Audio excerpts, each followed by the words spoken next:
Okay, so welcome to Learning Together. This is a continuing series that we do here through Google Meet, where we have an opportunity to showcase some of our teachers and our support staff, just so that you can see some of the really creative things that they're doing to help our students and our parents as we get through the school closures due to the COVID-19 pandemic. And joining me today, we have Emily Lamarzi. Hello, Emily. Hi, Steve. How are you doing? Good, thank you. How are you? Good, good. So Emily, of course, is a teacher at St. James, and I had a conversation with her principal there, Chris Merritt, who told me that she's kind of the go-to person on staff there when it comes to helping out with people who might be having some difficulty learning how to use certain tools, some of the educational applications that many of our teachers are using to support their students. So before we get started, just a quick little bio. Emily, how long have you been with our board, and what have you done since you've been here? Thanks so much. So I've been with the board for approximately 10 years as an elementary teacher. In those years, I've taught a variety of grades from kindergarten to grade 8.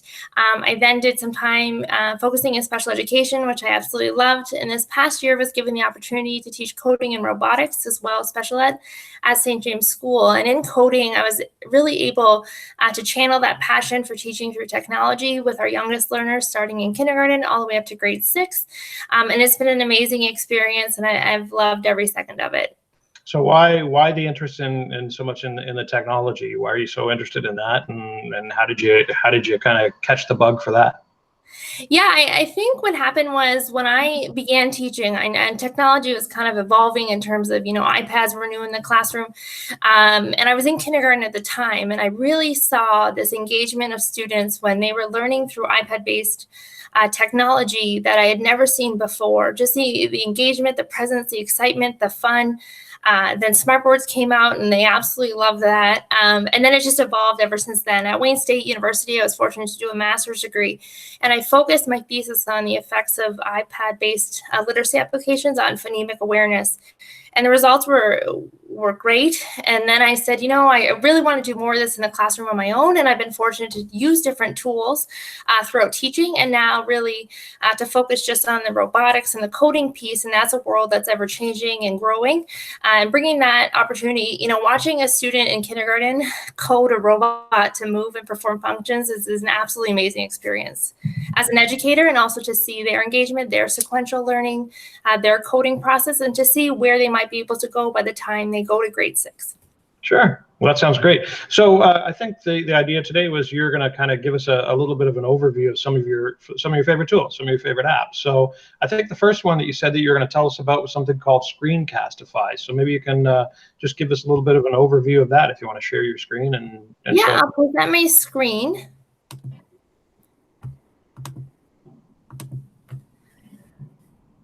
Are you able to see it? Yep. Okay, great. So we'll start with Screencastify. Prior to the COVID-19 pandemic, Screencastify was limited to 5 minutes to do a recording of your screen. However, with the pandemic, they've released a free code that educators can use to record what they're working on. So I've already installed it, but at the end of this video, I'll show you kind of a step-by-step how to put it on your computer. So Screencastify allows you to record anything you're working on and your voiceover, in essence, to your screen as you see it. As you can see here, Screencastify Unlimited gives you 3 options, just the browser tab, the desktop, or the webcam. So I like to do just the desktop. I like to take away all other distractions, and the students can focus on just what I'm seeing. I find this to be a similar experience to the classroom. They're used to us presenting information. They're used to hearing our voice, and it brings back a familiarity of learning that I really think is helpful. It records using the microphone, and then you can choose to put your face through the webcam on the screen by choosing this option. And then it gives you a nice countdown, 3, 2, 1. You hit record, and you're really all set. I'm not going to hit record because I don't want to go over this recording, but that's how it's done there. If I go to this feature here, my recordings, these are all of the recordings I've made already. And the nice part is it pairs really nicely with Google Drive. You can upload any one of these videos you've recorded into the drive, and it's available instantly to students to watch. And it's really just a click and play. And it takes it just brings back that familiarity for them, and I think is a great tool. And now that it's free, it's even better. So is this something that you might sync up with, say, a Google slideshow, or am I a little off base on that? No, absolutely. So you could, this, for example, is a slideshow I've made to go over in another example, but I could tell a student, for example, if you're interested in doing and adding an image in this activity, you could head here and then go to insert an image. So I can really provide for them step-by-step instructions. I found so far that, I'm able to provide instructions by step-by-step, in a Google Doc, but then when I'm able to give them a voiceover of the recording of the lesson and exactly what I want them to do, I find it much better and very helpful for both students and parents to navigate the website, following exactly where my cursor goes and telling them what to do. So in the case of working parents, obviously, while we're navigating our way through this whole situation, that'd be a great tool for teachers to record their lessons and then post them in Google Classroom, and people, with their parents supporting their kids, could go back and work through the lesson together on their own time, correct? For sure. And the nice part is, like, if I've said something that really requires more attention or more detail, you can pause it, get to that spot on your screen, and then come back to where I am in the recording and then pick up from there. Very cool. Mm-hmm. So another tool that you wanted to show us a little bit about was something called Google Read and Write. Yes, and the best part of Google Read and Write is this is a tool we use in our school board. If you're on a Google Chromebook at school, Read and Write has been installed. If you're at home, I just want to go over how you could install it at home.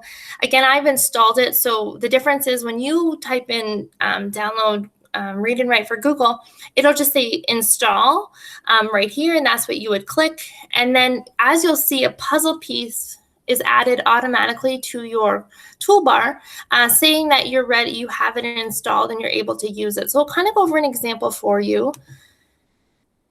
This is an example from an SK class at St. James where I've posted my coding work for week 3. And the nice part about Google Read and Write is it does exactly what it says. It'll read the direction to the student, and it also allows voice to text typing. So let me show you how that works here. So for example, if I wanted the student, if the student is a pre-reader, so this is big for our primary students, our kindergarten students who are learning to read, it can read the direction to you. So I think a lot of times right now our parents are really that middleman, helping our children to connect to the technology. But this can allow, this software will read directly to the student. So if I were to click this button here, and then I put my cursor. 9. Assigned. Week. Good morning, SK. Wonderful job to the students who completed the week 2 activity of Mouse's Spring Day, and then shared their day in the order of first, then, next, and last. So there's an example for you. Wow, what a great tool. Yeah, it really is. Assigned. I mean, oh, and it's Week still 3. reading. So then. So you can make very simple assignments for kids who are, like you say, those pre-readers, who you're just teaching them, very basic literacy as they're, right at the beginning of that curve where they're learning how to read, and that I could see how that would be really an amazing tool for those kids. Absolutely. And then another great feature I find here is, so we're going to click on the word arrow as an example, and then it provides here a dictionary if I wasn't sure what the word arrow meant. So it may have read the word arrow, but if I don't know the word arrow, I do need to know what it means in order to understand the directions. So it has that there. It also provides a picture dictionary. So again, I'll select the word arrow, and I'll go to picture dictionary, and then an arrow appears. That is very cool. Yeah, and the best part I always say is free. They're devices that we can use every day. And then, for example, so for the voice to text. So say I had a question. If I'm the parent or I'm the student, we really want to get the students being able to talk or type as they begin to use Google Classroom more and more. If I go to this feature here, it will allow me to write a comment here. And there's my comment. I didn't type that. You can give feedback in real time. Yes, absolutely. So I'm talking the words into the comment box as I speak. Wow, that's amazing. So, I mean, is this something that you'd use? Is it limited to just literacy, or is it something that you could use in math and science, or are there art applications, or is Yeah, it? absolutely. Yeah. Well, it's cross-curricular in the sense that it can read and write for you in any format, right? With any content you're working on. And so I really think it's a beneficial tool, especially for, like I said, our youngest learners. One last feature I want to show you. So if I were to go into a Google Doc and let's say I'm typing out my journal of the day, I make sure that read and write, I click on the toolbar again and my toolbar is back. The toolbar works on any website, so it can help you to understand anything you're reading. If the teacher assigns a website for a student to navigate, they're not sure what it's saying, they would go to this feature to have it read to them. This prediction button here, so if I were to, it gives me a word prediction. So this is common words to begin a sentence. But if I'm going to talk, this is my example.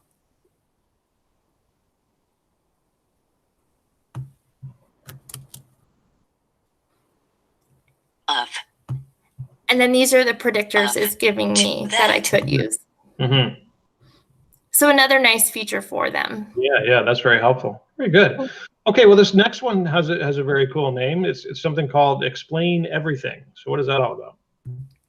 So Explain Everything, again, I kind of look at our continuous learning as a bit of a relay race in essence, in that it seems as if the internet, the website providers have provided free material to educators. I kind of look at it as like baton passing. We then pass it to teachers, teachers pass it to students, and parents to students, and back on it and so forth. So Explain Everything is a online whiteboard. And I reached out to the folks that Explain Everything and I said, I love your platform. I use it all the time in the classroom. Is there a code we can use to make this free and accessible to our teachers? And they said, absolutely. The teachers at Windsor Essex Catholic District School Board have 2,000 codes for free access. And if they'd like more, just let us know. We'd happily provide it. So all a teacher has to do is log in with their WECDSB email, and then they're given the free access to this website. So the nice part about this is that it's a online whiteboard. And so oftentimes, if you're holding up a whiteboard to show a student example on a video, your numbers are going to have reversals, and that's not always perfect.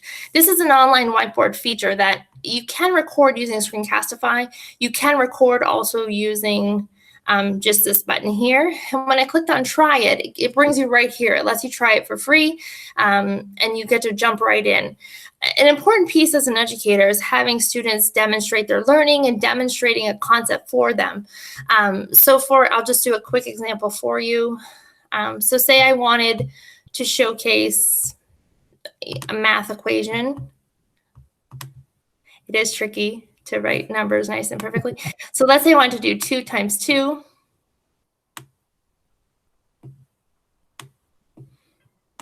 If you have an iPad, it's certainly a little bit easier, I find, with like a stylus, but it is possible on the computer. Yeah. And then I want to show my learning, not just write the equation. So I could, for example,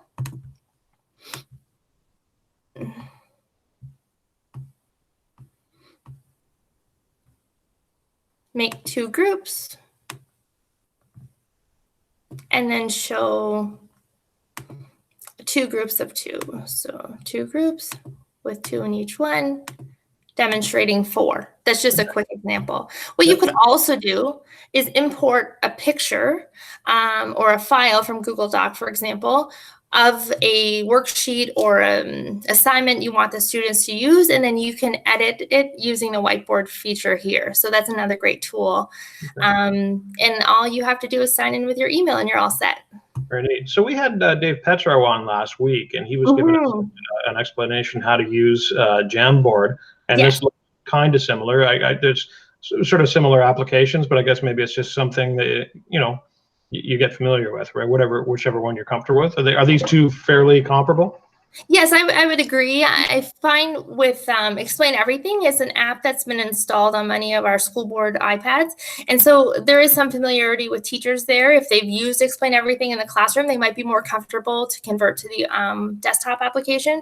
Also, our students might be familiar with it, using it also in their work. If a teacher wanted, to provide this to them and have the student, because the students could also do it. If you go to Explain Everything and click Try It, they can really, record themselves using this also. So, there's also that option for the students. Okay, very neat. So another thing that you indicated that maybe, I don't know, parents are maybe struggling with this or what, but or maybe some teachers, but you talked a little bit about uploading images and videos into Google Docs. And I think you wanted to show some simple ways to do that. Yeah, so one nice thing I find, so when I want the whole class to complete something, there's many ways to do it on Google Classroom. We know that if we go to assignment and then make a copy for each student, the student is able to edit the work on their own. They each have a copy and they can import pictures and videos to showcase their learning in real time. So this was a week 1 coding activity I did in grade 1 where I had students and their parents record a video of them walking, following the sequence of their direction, which is a beginner coding activity. So what I did was on slide 3 here, I said, if you want to add your image, this is how we do it. And so it gave them an example there. So going to insert an image, and they're able to upload the image from the computer or from their drive or from their photos. But really being able to see the student complete the activity is really an awesome experience. And I was so thankful to Vladimir's family for doing this. I'm just going to show you quickly because I just find it really brings the learning to life. And as a teacher, you can, see the learning in real time. So let me just jump to that slide.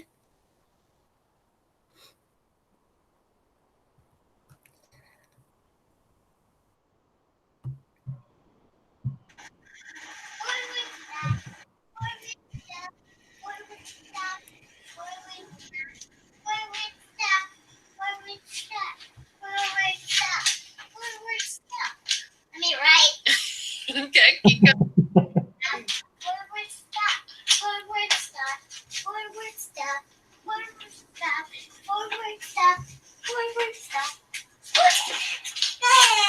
You did it. Good job. So what he's doing there is replicating a coding experiment. Is that what that's kind of what it looked like? Yeah, sorry, it's playing again. I'm just trying to stop it here. Sure. Okay. Yeah. So what he was doing was I asked him to do a coding map, the sequence of 2 locations and drawing the arrows how to get to the first location to the second, which is similar to something we would do on an online or a web-based coding application. But for week 1, I had them do it within their own home. And so we've been using these directional terms since September. And so they did it with their parent. And so he found the direction from the front door to the side door and told me when he was turning. And so I can see the learning happening there as can you, and, just to see the excitement and to see them again is such a great thing. Yeah, for sure. And so I think a lot of teachers are having parents and students upload pictures and videos to see it. And so one thing I wanted to present here was you can do this on your phone, downloading the Google Classroom app. If a parent downloads the app and adds the classroom to their phone, here it shows you that if you were to go inside the Google Classroom, this is from my phone, I just showed the example here, you would go to locate the assignment, add attachment, and then pick a photo or use the camera, and then you can record the video right there, and it uploads right away. It kind of takes out the other steps of having to go to Drive directly. Very, very cool. Okay, so if you're done with that one, I think next on your list, you're going to talk to us a little about something called Typing Club. Yeah, so Typing Club, again, thanks to the people there who released free software for students to learn. And Mr. Thompson from St. James provided this to me and showed me more about it. And so I thank him for that. And so again, if you were to create a teacher account with a free license provided, you're able to go through all the different typing exercises for students, because many times typing is a brand new concept for our youngest learners. Even our junior learners are learning more about typing each day. And I think to teach students to type is a great gift to start right now. And there's no better time than, learning online in a pandemic. And so these activities, they're from kindergarten all the way up to, let's see what grade they have here. I focus more on elementary, but I didn't go all the way down.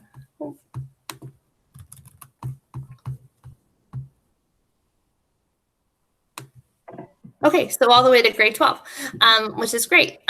So I'll show you kind of a quick example here. So in a fun learning way, Jungle Junior is just the first activity I've clicked on. It allows me to view the lessons and to assign to class. So what's an important thing here to note is that this transfers nicely into Google Classroom. Again, you can import your class list and assign the activity directly to them.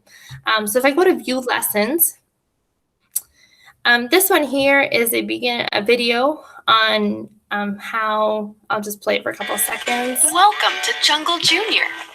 Did you know that the letters of the alphabet are on your keyboard, but they're all mixed up? Let's learn how to find them. Your right hand and left hand each have their own power zone on the keyboard. And that's an example there. This would be a video about the letter A, a finger gym to get their fingers ready to move, and then the type A exercise. What it asked me to do here. The letter A is a blue key, so it's a pinky key. Mike the monkey is pointing to the letter A. So if I skip the video, it then has me type in the letter A, just as an example there. A more advanced grade 3 to 5 activity, just to show you quickly.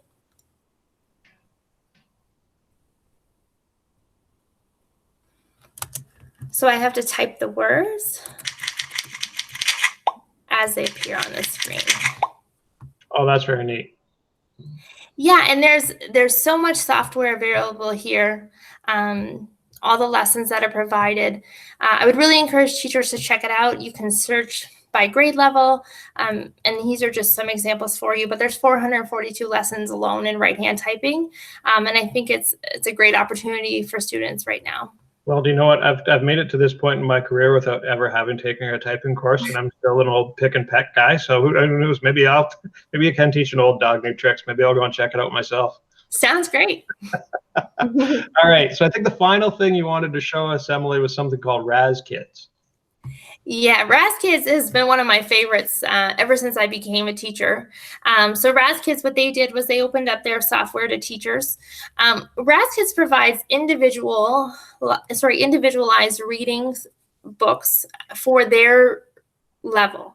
So our students in elementary school, we use a PM reading system, and so we level our students to the reading level that they're at. So what it does is, I'll begin here on raskids.com, and if I click on the free offer, it's going to give me the chance to subscribe. I believe it's all the way down here also. Yes. So start subscription. That would walk me through how to set up an account. Then if I were a teacher and I want to get the free RASKids here, I can also access it here. And if I'm a student, this is how I'm going to log in. What I'm going to do to begin is to show you how I would add a student quickly. If I made a student named John T, I then choose his placement, his reading level from the classroom. So let's say he's a level K, and I give him a password of a rabbit. Now, anytime John logs in, he's going to need his password. And here, this is my class that I had, this is a fake class I had created for this example. So I'll click on here. My password's a duck. And if I go to reading room, these are all books that I'm able to read that are at my reading level, for example. So if I were to click on the book is provided to me. I can record myself saying the book if I wanted to practice it, and all the way along. At the end of a book, quiz is provided to check the comprehension of the material that was read.